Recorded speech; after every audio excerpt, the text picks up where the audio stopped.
Segundo a Organização Meteorológica Mundial, uma nova crise global está a caminho, a escassez de água potável. Em 2018, 2,3 mil milhões de pessoas viviam em países sob stress hídrico e 3,6 mil milhões de pessoas tinham acesso inadequado à água durante pelo menos um mês por ano. Se projeta que pode vir a ultrapassar os 5 mil milhões até 2050. A situação é grave se se considerar que apenas 0,5% dos recursos hídricos do planeta estão disponíveis e são aproveitáveis. Ora, a água é um recurso crucial para o consumo humano e para o metabolismo urbano em geral. Nas últimas décadas, o consumo de água tem vindo a aumentar em todo o mundo em cerca de 1% ao ano e na Europa é afetada maioritariamente a região mediterrânica. Cerca de 20% da população vive sob stress hídrico e projeções para 2030 prevêem que o stress hídrico possa afetar 45% das bacias hidrográficas europeias. As alterações climáticas têm disputado um aumento da frequência e intensidade de eventos meteorológicos extremos por todas as regiões do mundo.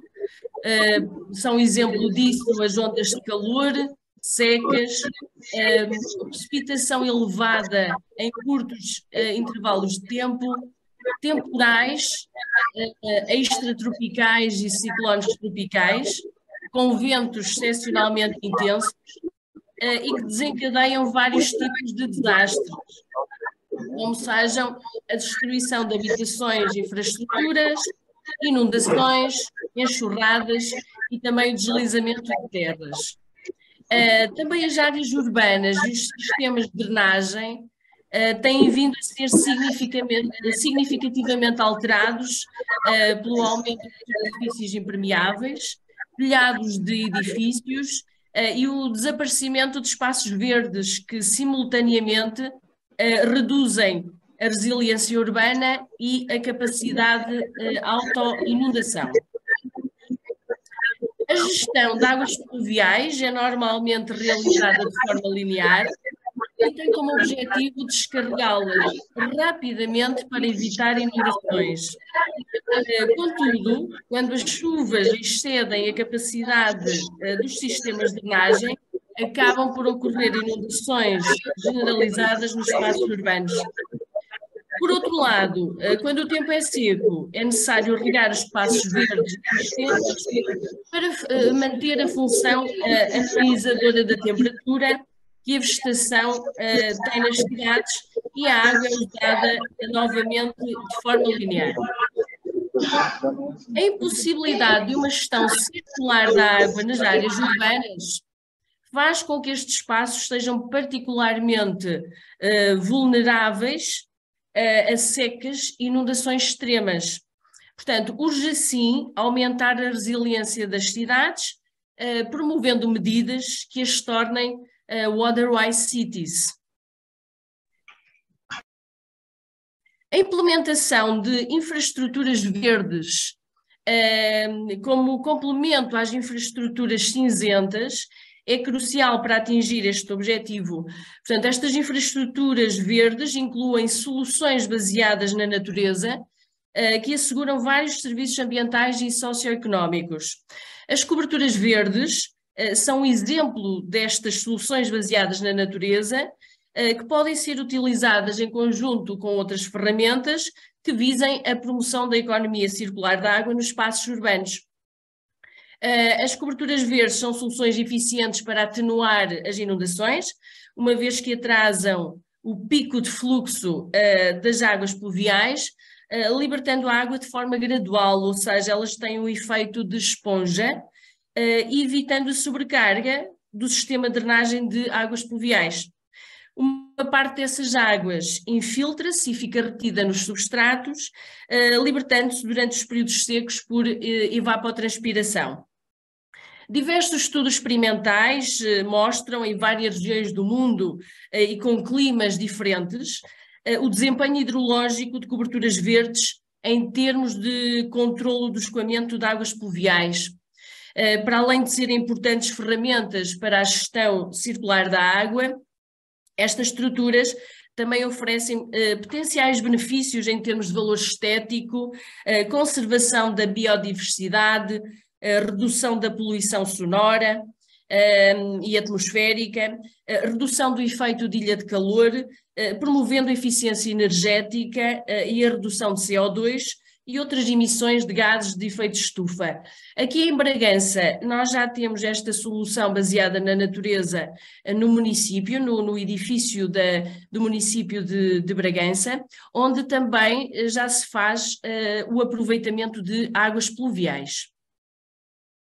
Em 2022, neste Dia Mundial da Água, estava eu e uma equipa de docentes investigadoras em Lisboa, Portugal, a receber o primeiro prémio na categoria ambiental da melhor ideia hidrodinâmica relacionada com as coberturas verdes na gestão da água.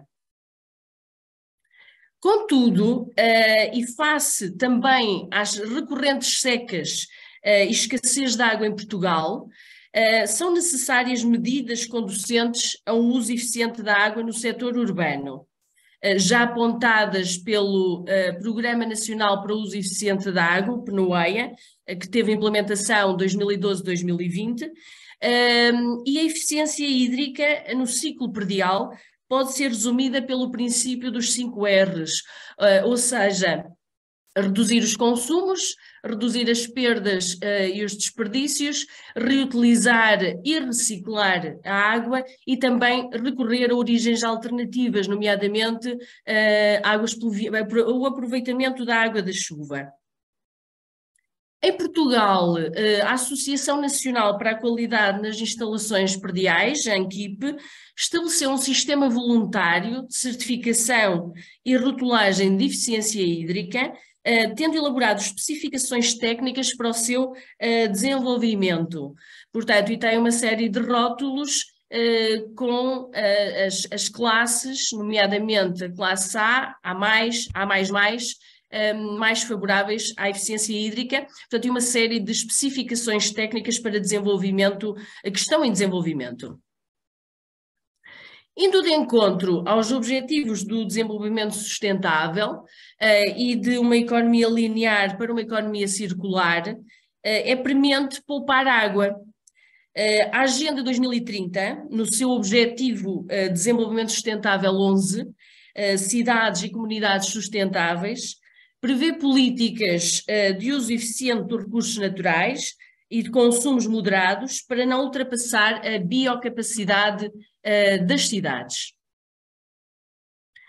Como ações de mitigação e adaptação às alterações climáticas, referem-se o Acordo de Paris da Convenção Quadro das Nações Unidas sobre as alterações climáticas e também a Agenda 2030, que eu já falei, para o desenvolvimento sustentável.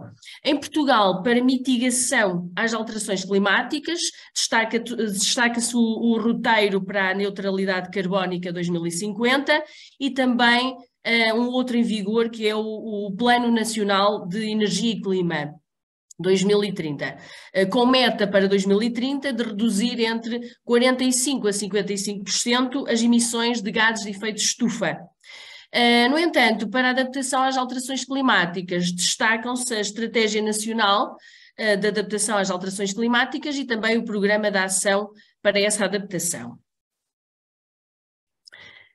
Como medidas a adotar para promover a adaptação e o aumento da resiliência dos edifícios face às alterações climáticas, destacam-se, por exemplo, a substituição de dispositivos de utilização instalados, nomeadamente torneiras, chuveiros, autocolismos, por outros mais eficientes, certificados com classe A ou superior, ou aplicação de redutores de caudal.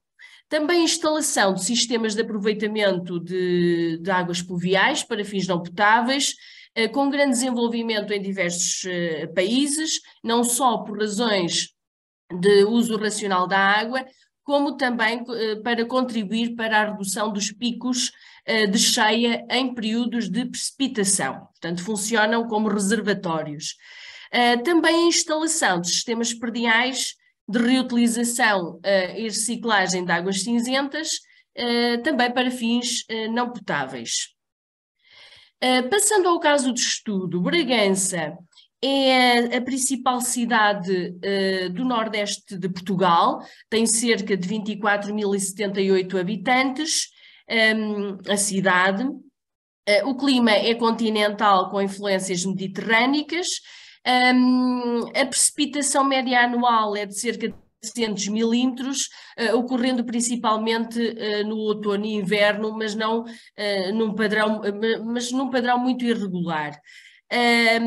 A procura de água por ano é de cerca de 3.7.507.615 metros cúbicos. Aproximadamente 80% é para consumo doméstico, enquanto que o restante é para consumo comercial e industrial. É importante referir que é uma das cidades portuguesas com maior consumo de água, de dados de 2020, onde a nível do concelho se gastam cerca de 264,9 litros por habitante dia, face aos 175,3 ao nível nacional.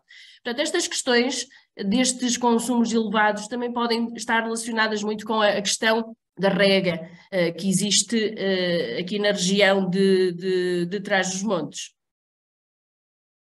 Vou mostrar agora alguns casos de estudo desenvolvidos sob minha orientação por alunos de mestrado em Engenharia da Construção do IPB, em edifícios com grandes consumos de água. Destaco nos casos de estudo 1 e 2 os cenários com a solução de eficiência hídrica mais viável, porque foram estudados vários cenários e eu apresento aqui apenas alguns desses. Portanto, como caso de estudo 1, realizado em 2020, são as piscinas municipais, portanto o complexo de piscinas, que tem um consumo anual de água de cerca de mais de 16 mil metros cúbicos anuais, o que é muito, onde com a simples substituição de equipamentos hidráulicos por outros mais eficientes, se pode obter poupanças de água de cerca de 20,39%.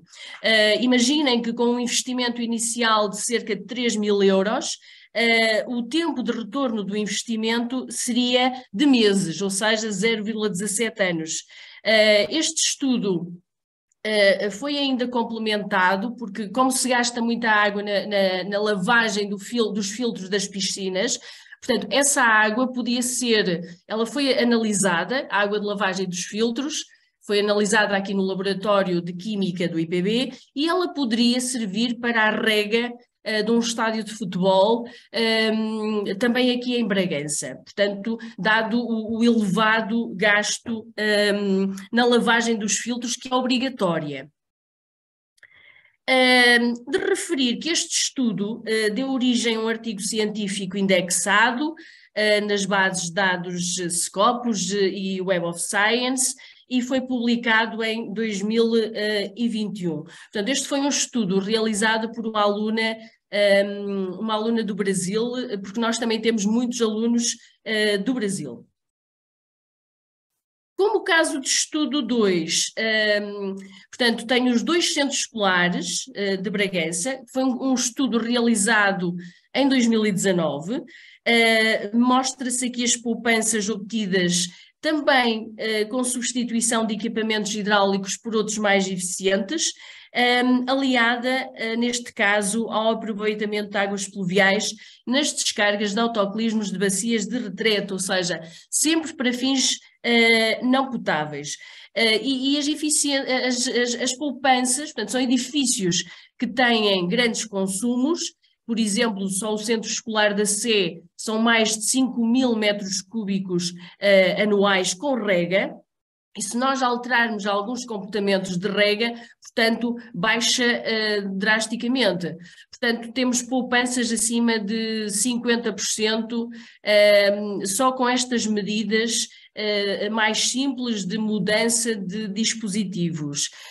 Se quisermos aliar a estas medidas o aproveitamento de águas pluviais, portanto, os investimentos são mais dispendiosos, é verdade, é um facto. Portanto, como podem ver, isto são dados de 2019, agora estão um bocadinho superiores, não é? Dada a inflação que estamos a atravessar, portanto, mas ainda assim, e face aos edifícios que são, os tempos de retorno do investimento, se nós fizermos este tipo de investimento, andam na casa dos 5, 2, 3 anos, o que não é muito significativo. Portanto, face às poupanças elevadas, os tempos de retorno dos investimentos são relativamente baixos. No caso de estudo 3, foi um caso de estudo realizado em 2022, também por um aluno orientado por mim. Neste caso foi analisado, portanto, eu só estou a falar de edifícios públicos aqui da cidade, foi analisado o mercado municipal de Bragança e foram estabelecidos 4 cenários. Portanto, eu aqui mostro os 4 cenários, envolvendo a substituição de autocolismos, torneiras e chuveiros, com resultados também bastante satisfatórios em termos de poupança de água. É o que nós pretendemos, quando se considera também o aproveitamento de águas pluviais. Portanto, são poupanças significativas e elas aumentam logo drasticamente quando passamos para soluções de reduzir quase o consumo de água nos sanitários, nomeadamente nas bacias de retrete. Aí, como têm os consumos muito elevados, portanto, aproveitando a água da chuva nesses dispositivos, as eficiências ou as poupanças são logo bastante elevadas. Foi um estudo que também deu origem a uma publicação científica, que foi agora no passado sábado, que foi publicado este artigo, nomeadamente de promoção da eficiência hídrica neste edifício. Para concluir, se as medidas de uso eficiente da água forem estendidas sempre que necessário a todos os edifícios da cidade de Bragança, porque é o caso de estudo, a eficiência hídrica poderá ser fortemente incrementada. Eu coloquei aqui estas imagens porque são algumas dos alunos e colegas com quem eu tenho trabalhado. Não posso deixar de fazer aqui um agradecimento especial a todos os meus alunos e colegas que se interessam pela temática da água, tão importante, nos dias que correm e que permitem que trabalhos destes aconteçam. Muito obrigada pela atenção e partilha de conhecimento. Muito obrigado, professora Flora. Uma salva de palmas.